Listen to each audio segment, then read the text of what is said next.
फिलिस्तीन के बच्चों की आवाजें सुन लेते। तुम्हारे कानों में अगर वो मुल्के शाम के बच्चों की चीख आई होती, रात पूरी बेकरारी में गुजर जाती। तुम फिलिस्तीन के बच्चों की आवाजें सुन लेते। बरसों हो गए मेरे अजीजों, एक रोटी का टुकड़ा भी अगर उनको मिल जाए तो छीना झपटी करते हैं। यहाँ तुम शादियों में खाने गटर और नालियों में फेंक देते हो। मुझे खुद याद है, आज से 4 साल पहले की बात, इराक में बगदाद शरीफ में 11वीं के मौके पर हम हाजिर थे। हमारे जितने साथी थे 11वीं करना चाह रहे थे। हमने कहा 11वीं करेंगे, पकाएंगे, हम ही खाएंगे, जितने खा रहे हैं वही खाएंगे। अल्लाह ने सबको आपको खिलाया है। आओ रिफ्यूजी कैंप में, जो जंगों में जिनके घर तबाह हो चुके, झोपड़ियां डालकर रह रहे हैं, हम बकरे काटते हैं, उन तक गोश्त पहुंच जाए, ये सबसे बड़ी 11वीं है। लोगों ने 13 बकरे काटे थे। मैं सिर्फ एक बात आपको बता रहा हूं, हम झोलियों में भर भर करके रिफ्यूजी कैंप गए थे और ले जाकर के जब तकसीम करने के लिए आए, वो बच्चे ऐसे लिपट पड़े थे कि हमारे कपड़े फट गए, सिर्फ एक एक टुकड़ा गोश्त का लेने के लिए। और जब एक पाव किलो का गोश्त का टुकड़ा किसी बच्चे को दिया जाता, वो चूमता था, आंखों से लगाता था, अपनी अम्मा को पुकारते हुए झोपड़ी में भाग रहा होता कि अम्मा गोश्त आ गया, गोश्त आ गया। ये मंजर देखकर जितने हम तकसीम करने के लिए गए थे रो पड़े थे मेरे अजीजों।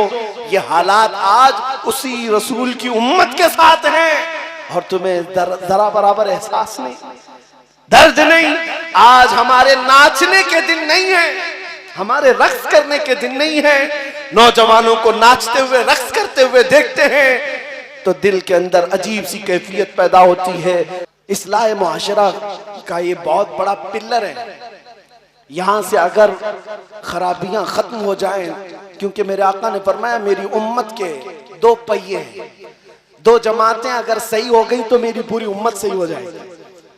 साहबा ने पूछा वो 2 जमातें कौन सी हैं? फरमाया एक उलमा की, एक उमरा की, अमीरों की। ये 2 अगर सही हो गए तो उम्मत सही हो जाएगी, और ये 2 बिगड़ गए तो पूरी उम्मत बिगड़ जाएगी। जरूरत है इस्लाह मुआशरा में यहाँ की भी इस्लाह की। उलमा इमाम अहमद बिन हम्बल और उनके जमाने के बड़े मुहद्दिस हैं शेख अली मदीनी, इमाम बुखारी के उस्ताद हैं।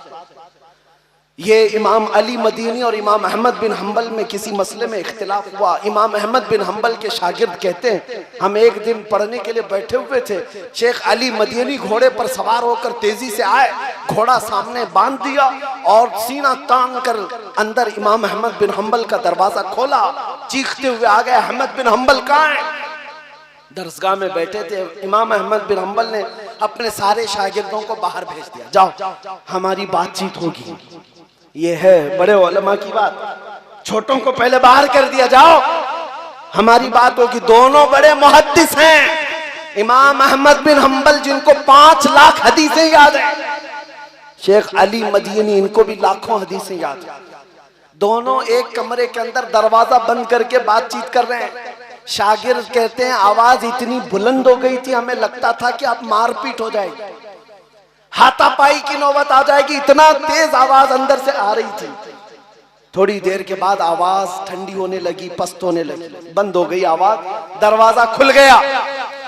शागिर्द कहते हैं हमने दरवाजा खोला तो शेख अली मदीनी गुस्से में उठकर जा रहे थे और इमाम अहमद बिन हम्बल भी उनके पीछे पीछे जा रहे थे। जब शेख अली मदीनी घोड़े पर चढ़ने लगे, इमाम अहमद बिन हम्बल अपने दोनों हाथ उनके पैर के नीचे रखते हैं। शेख अली मदीनी इमाम अहमद बिन हम्बल के हाथों पर अपना पैर रखकर घोड़े पर चढ़ गए, सलाम किया और निकल गए। इमाम अहमद बिन हम्बल का ये अमल शागिर्द देख रहे हैं। पूछा हुजूर जो इख्तिलाफ था खत्म हो गया? इमाम अहमद बिन हम्बल ने कहा खत्म नहीं हुआ, अभी भी चल रहा है।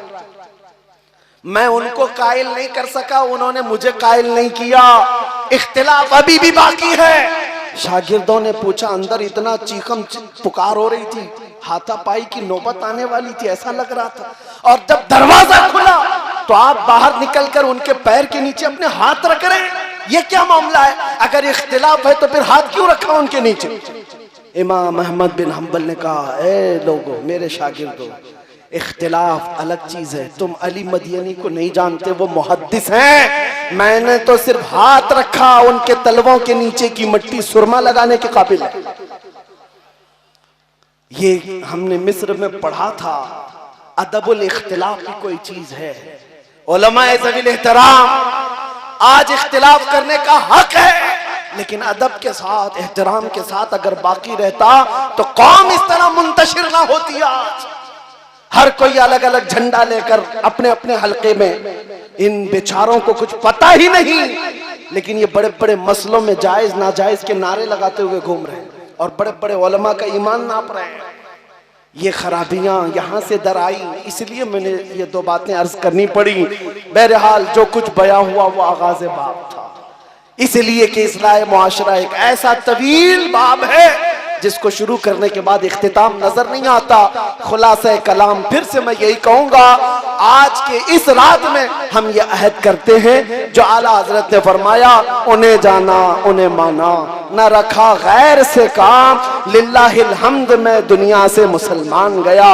अगर हुजूर पाक सल्लल्लाहु तआला अलैहि वसल्लम की तरफ हम सब जमा हो जाए, वो एक नाम काफी है हमारे इत्तिहाद के लिए, वो एक नाम काफी है हमारे इख्तिलाफात को मिटाने के लिए। हम सबको अगर ये एहसास हो जाए, सिलसिले दसियों क्यों ना हो जाए, ये नहरें हैं, सब उस मदीने के समंदर में जाकर जमा हो जाते हैं। तो उस समंदर से अगर प्यार हो जाए तो इतने झगड़े और फसादात मोहल्लों में कभी नजर ना आएंगे, इतने बुराइयां नहीं आएंगी।